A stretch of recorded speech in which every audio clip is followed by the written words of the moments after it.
Now, I want to get down to the simplest possible nitty-gritty of what we've been talking about in a very easy way. To ask ourselves the question,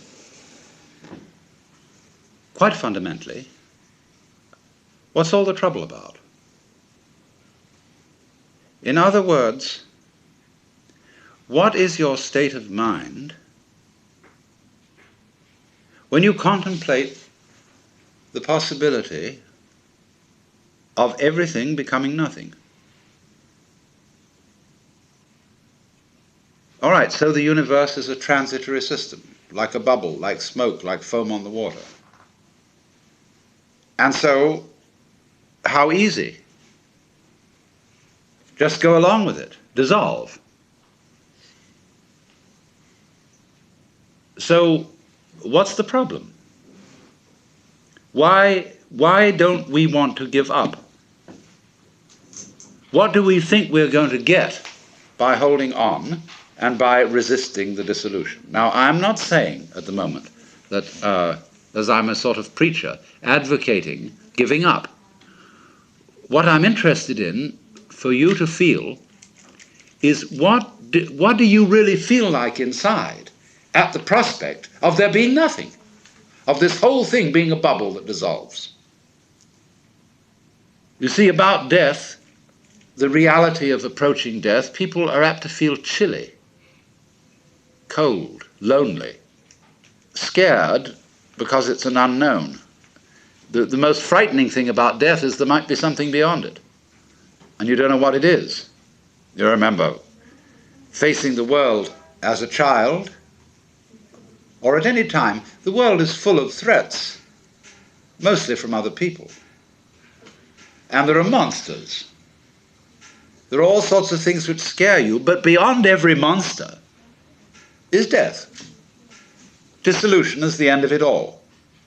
And by and large, the art of government is to fill that void beyond death with threats of a rather unspecified nature,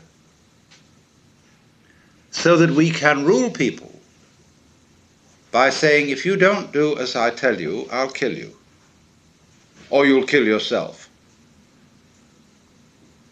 And so long as we can be scared of that, and so long as we can be made to think of death as a bad thing, we can be ruled.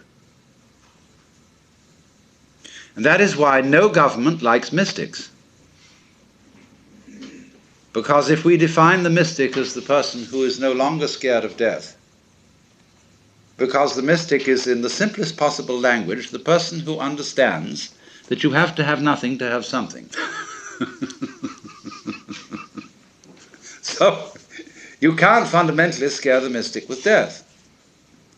Because, say, well, what end can it all come to? What's all the trouble about? The most it can come to is nothing. I mean, there may be some troubles on the way of resisting this, basically resisting it. I mean, as you might say, the very cells in your body resist their dissolution. And so, in this resistance, there's an experience called pain, which we've been discussing. But beyond pain is annihilation. Or so it seems, anyway. What will it be like to go to sleep and never wake up? Nobody can think about it. But what is that state when you're teased out of thought? See, get with it. Going to sleep and never waking up. This is not, as you would fantasize it, a state of being in the dark forever. It is not like being buried alive, because then there's an experience of darkness. Now, I remember a little while ago having at one of my seminars a girl who was born blind. And I had the most interesting discussion with her, because she doesn't know what darkness is. The word is absolutely meaningless to her, because she's never seen light. Now, so, when you really think about nothingness, it becomes like what I've often referred to is how your head looks to your eyes. And behind the eyes, you don't see darkness, do you, right now? You're not aware of a contrast of light here and black there. Behind the visual field, this way, you can't see darkness. There is simply nothing conceivable at all. Neither darkness nor light. See? All right, so, might one venture to say almost that that area of blankness we call death is what lies behind the eyes. In other words, it is what we can't think about that's what's watching. In other words, the farthest we can go in thinking about nothing, you see, we get to the root of the matter. Let me put this in another way. The world is form. Now, you cannot look for the origin of form in form. Because what you would get then would be a universe where you couldn't make out any form at all because there was so much of it. It would be like writing a letter on top of a newspaper and then putting a picture over that and then doing something else until there wasn't a single square millimeter of paper left, of blank paper. Nobody could read anything. But one can read, one can see form, one can see the world, simply because there's always emptiness behind it. So you see, in this way, emptiness being the mother of form.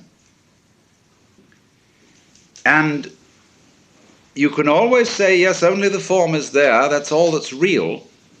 But that is only saying it's all that is figure. What about background? It always has to be there. So let's go on then into our visualization, our imagination. Use your imagination for all it's worth to think yourself into the fact that of this whole sense of importance, of vitality, of aliveness, of being, is simply a sudden experience which was nothing before it started and will be nothing after it's over. That is the simplest possible thing you could believe in. It requires no intellectual effort, nothing. Supposing that's the way it is. Now I repeat, what's your inside feeling about that? Supposing, let's say, you feel sorry. For whom is this sorrow? Who, when it's all over, will there be to feel sorry? You say, I regret now that this thing is going to come to an end. But when it's come to an end, nobody will either regret or be happy about it. That will be that. So in a way you can say, well, this feeling of sorrow that I have that it's going to come to an end is really rather irrelevant, because let me look at the thing from the other direction. Supposing it never would come to an end. In other words, here is this alternation of joy and sorrow. And however happy I am today, I'm always going to feel miserable later on. And then maybe happy again, but then after that miserable. And this is never going to stop. I just can't get rid of the damn thing. Well, that's pretty depressing, isn't it? I mean, when you think it through.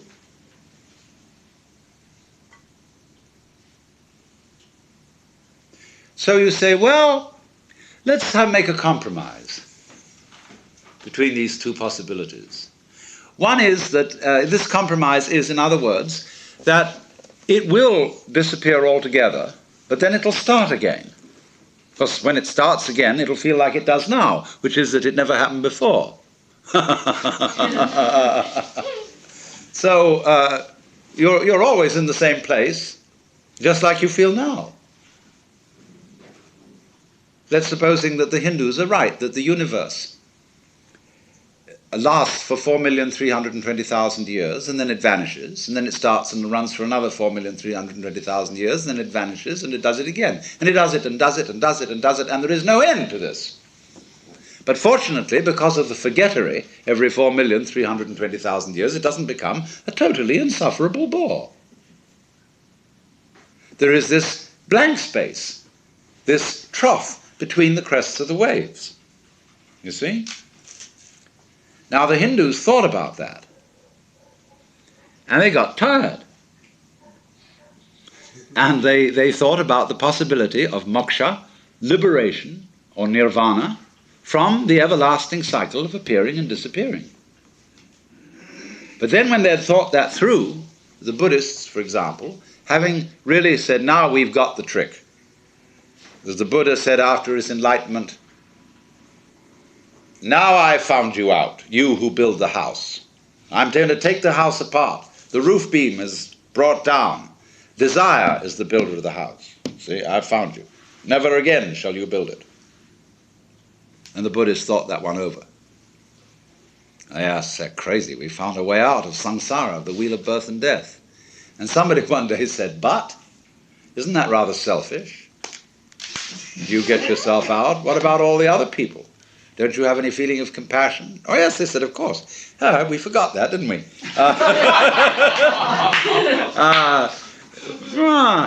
Let's come back again and help all these people out.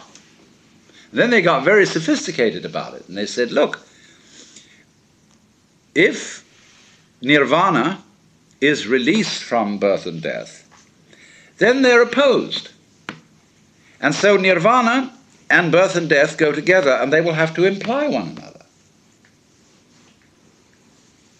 So you're only really released if you see that, if you see that nirvana and birth and death are the same thing. Now I'm going to pull a fast one on you.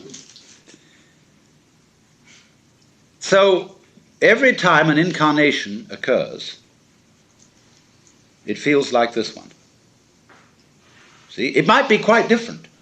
We might be reincarnated in another universe as beings of an altogether different shape. See? Not at all like human beings. But because we were used to it, we would feel that that was the human shape. We would say, well, that's natural. Obviously, that's the way things are.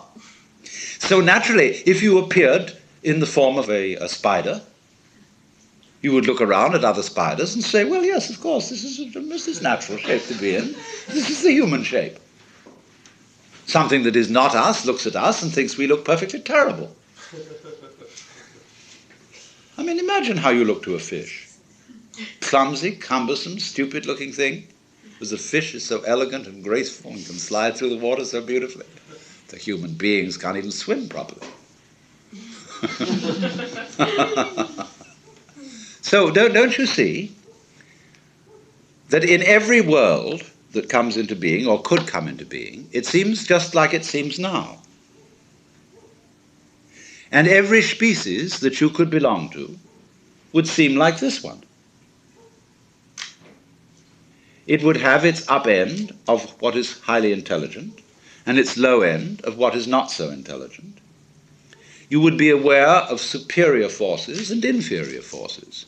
Otherwise, you wouldn't have the idea of mastering a situation unless there were situations you couldn't master. Now, we are not aware of species, of beings above us, unless you cultivate those forms of psychic awareness where you think you're in touch with angels or something of that sort. But the things that appear to be above us are great natural processes. Only we think they're rather stupid, only very tough, too strong for us. Earthquakes, the elements, also some little ones. See, the virus is a very troublesome being. And this is where a human being really finds himself at his wit's end in dealing with molecular biology.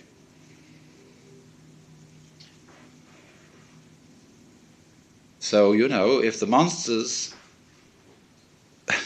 don't get you, the minsters will. The insects, you see. But at any rate, whatever level you're on, It always appears to be the same one. Now, we, therefore, naturally, don't we? We feel we're in the middle. We feel, for example, with the telescope, that there is a world greater than us that is infinitely greater.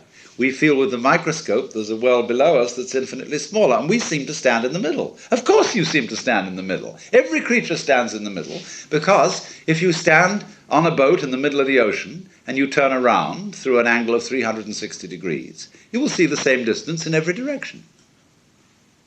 That's because you see.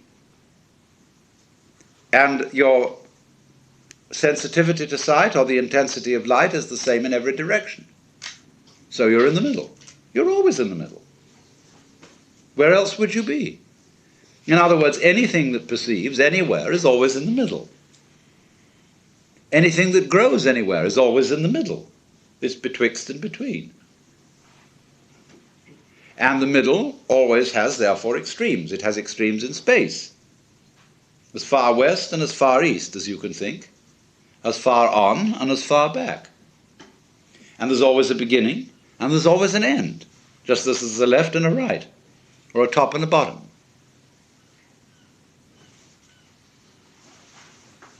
So, also, if you are aware of a state which you call is, or reality, or life, this implies another state called isn't,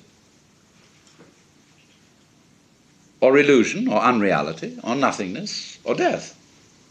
There it is. You can't know one without the other. And so as to make life poignant, it's always going to come to an end. That is exactly, don't you see, what makes it lively. Liveliness is change, is motion. And motion is going like this, see, going to fall out and be gone.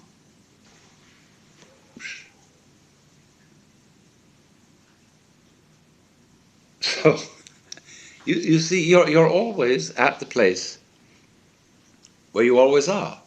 Only it keeps appearing to change. And you think, wowee, a little further on we'll get that thing. I hope we don't go further down so that we lose what we already have. But that is built into every creature's situation, no matter how high, no matter how low. So, in this sense, all places are the same place. And the only time you ever notice any difference is in the moment of transition. When you go up a bit, you gain. When you go down a bit, you feel disappointed, gloomy, loss. You can go all the way down to death. Somehow, there seems to be a difficulty in getting all the way up. Death seems so final. Nothingness seems so very, very irrevocable and permanent. But then if it is, what about the nothingness that was before you started? So don't you see, what we've left out of our logic, and this is part of the game rule of the game that we're playing, the way we hoodwink ourselves is by attributing powerlessness to nothingness. We don't realize that is a complete logical fallacy. On the contrary, it takes nothing to have something. Because you wouldn't know what something was without nothing. You wouldn't know what the form is without the background space. You wouldn't be able to see anything unless there were nothing behind your eyes. Now imagine yourself with a spherical eye. You can see all around. But now what's in the middle? See? Even if I have all this behind me in view, suddenly I will find that there is something in the middle of it all. There's a hole in the middle of reality. Like now, there seems to be not so much a hole but a wall. But any animal which had eyes in the back of its head would have the sensation I'm describing. Now, you may say to me, well, all that's wishful thinking. Because when you're dead, see? Now, wait a minute. What's that state of consciousness that talks in that way? This is somebody saying something who wants to make a point. Now, what point does that sort of person want to make? Like when you're dead, see? Why, that's one of the people who want to rule the world. It's to frighten you about death. Death is real, see? I mean, don't indulge in wishful thinking. All you people who dream of an afterlife and heavens and gods and mystical experiences and eternity, oh, you're just wishy-washy people. You don't face the facts. What facts? How can I face the fact of nothing, which is by definition not a fact? You see? All this is twaddle, from whichever way you look at it.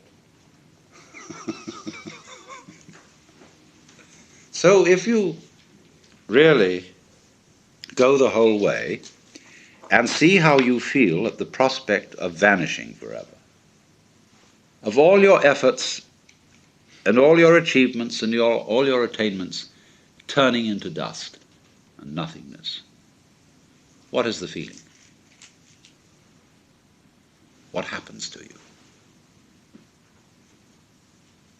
It's a curious thing that in the world's poetry, this is a very common theme.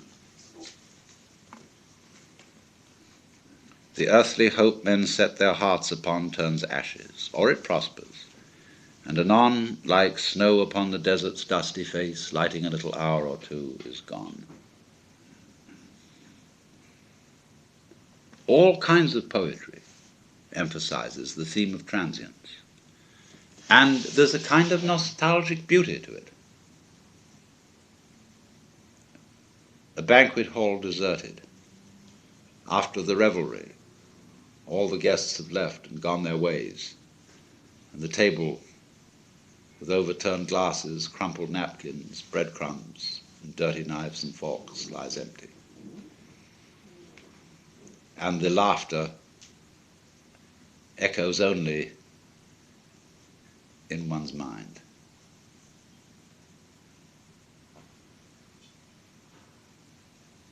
And then the echo goes. The memory, the traces are all gone. That's the end, you see. Do you see, in a way, how that is saying the most real state is the state of nothing? That's what it's going to all come to. With these physicists who think of the energy of the universe running down, dissipating in radiation, gradually, until there's nothing at all left. And for some reason or other, we're supposed to find this depressing. But if somebody is going to argue that the basic reality is nothingness, where does all this come from? Obviously from nothingness. Once again, you get how it looks behind your eyes, see? So cheer up, you see. This is what is meant in Buddhist philosophy by saying we are all basically nothing. When the sixth patriarch says the essence of your mind, that's how it is behind your eyes, is intrinsically pure. The pure doesn't mean a non-dirty story state of mind, as it is apt to mean in the word Puritan. Pure means clear, void. So you know the story when the sixth patriarch was given his office as successor. Because he was truly enlightened, there was a poetry contest. And the losing one wrote the idea that the mind, the consciousness, was like a mirror which had to be polished. And constantly I have to polish my mirror. I have to purify my mind, see? So that I'm detached and calm and clear-headed, Buddha'd. But the one who won the contest said, there is no mirror, and the nature of the mind is intrinsically void, so where is there anywhere for dust to collect? See? So in this way, by seeing that nothingness is the fundamental reality, and you see it's your reality, then how can anything contaminate you? All the idea of your being scared and put out and worried and so on is just nothing. It's a dream. Because you're really nothing. But this is the most incredible nothing. And the sixth patriarch, likewise, went on to contrast emptiness of indifference, which is sort of blank emptiness. See? If you think of this nothingness as mere blankness, and you hold on to the idea of blankness, and kind of grisly about it, you haven't understood it. He said nothingness is really like the nothingness of space, which contains the whole universe. All the sun, moon, and stars, and the mountains and rivers, and the good men and the bad men, and the animals and the insects, the whole bit, all are contained in void. So out of this void comes everything, and you are it. What else could you be? So what I'm showing you is that all this hocus pocus about the fear of nothingness is that, truly speaking, nothingness is what we want to talk about when we talk about the spiritual. Only it's all been ignored. It's all been put down. And say, oh, nothingness. Bleh! Heaven preserve us from that. But that's where the secret lies. And obviously the secret always lies in the place you never think of looking for it. In mythology, this comes again and again. Okay, this is Christmas. Where is the Christ born? In a palace? No. Where no one would think of looking. In pigsty. Although, I have a Japanese friend who once said to me, he said, you know, the real difference between Christianity and Buddhism is that Christ was the son of a carpenter and Buddha the son of a prince.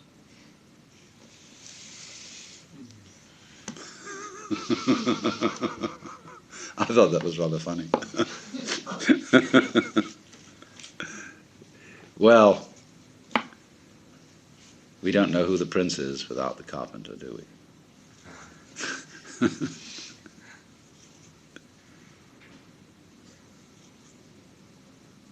Now, it's in that sense, really, that I could suggest to you that you meditate on nothingness.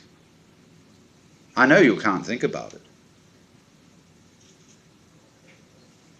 But yet, when it becomes perfectly clear to you that that's what you are,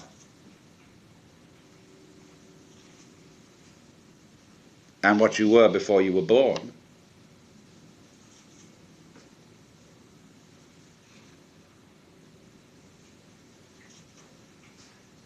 where can anybody stick a knife into you? Fundamentally, you see?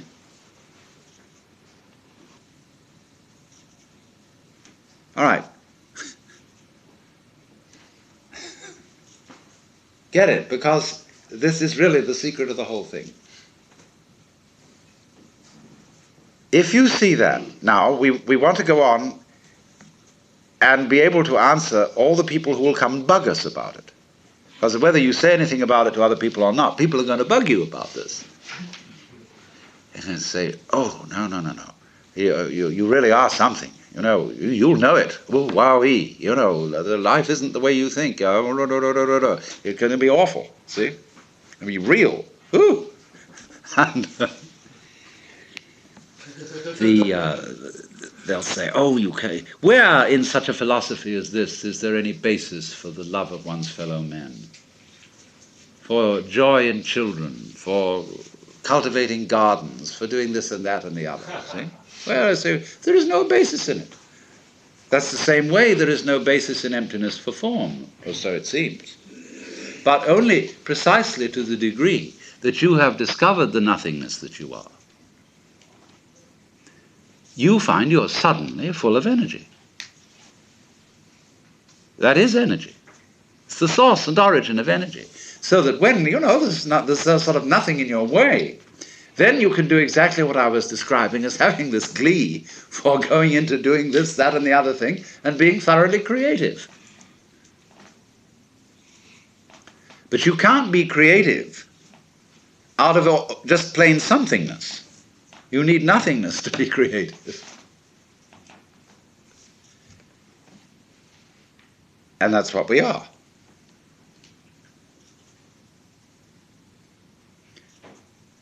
And this too is real nothingness. And I'm saying it's not darkness.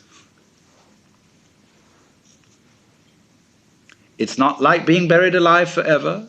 It's not like rest. Even when the Catholics sing, "Rest eternal grant unto them, O Lord, and let light perpetual shine upon them." This isn't rest, because it isn't motion. Neither motion nor rest. What is it? Nobody can imagine. And it's at that point, you see, where the imagination completely runs out and stops. There we've hit the thing. See, there you are, right at the fundamental mystical reality. Now, what this is we're talking about is what mystics have quite often discussed. This isn't read very much.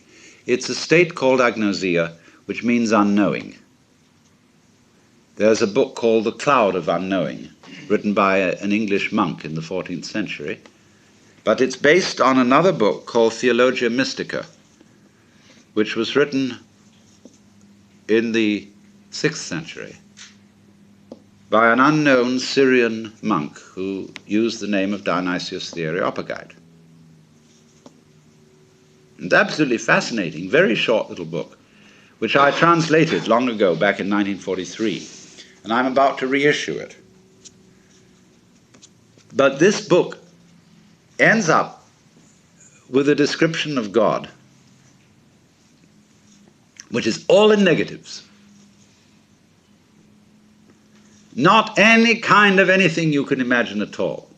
Not light, not power, not spirit, not fatherhood, not sonship, not this, that, and the other, all the way down the line. Everything that anybody's ever said or thought about God is denied, because God is infinite and therefore beyond the reach of any conception at all.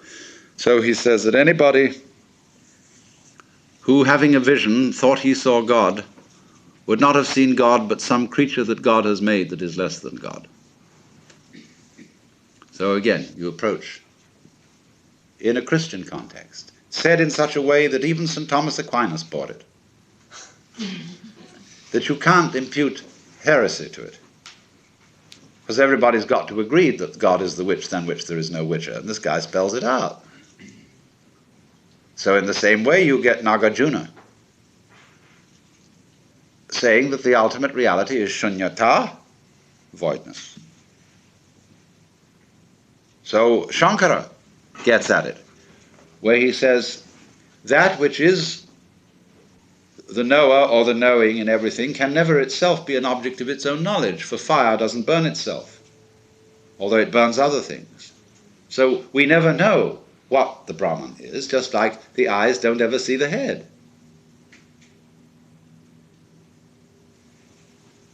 If you put something there, you are stopping short of nothing, and you don't get the whole benefit of it, that's all. If you insist that there is something there, that there is the loving Father at the end of the line, or the paradise garden, you are really cheating yourself. Because it's only when you have thorough emptiness and real downright nothingness at the end of the line that you get the full impact. No holes. Look, Mama, no hands. See?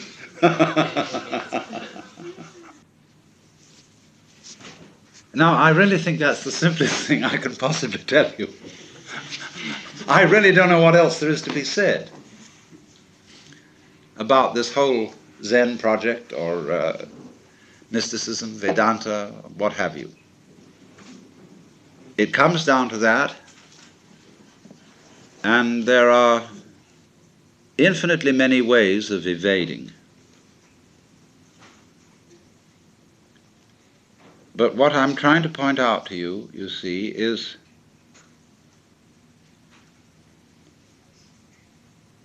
the way in which you see the point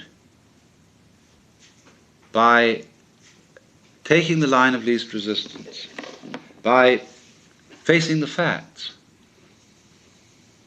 by not super-adding to truth something you contribute to it, your own business that you put up, but saying, if I follow what I conceive or can see with my senses to be reality, as far as we can look, it seems that this is sort of the inevitable conclusion, which everybody has spent endless effort in arguing about and resisting, not realizing that if they went the whole way, how splendid it would be. And that's all you have to do.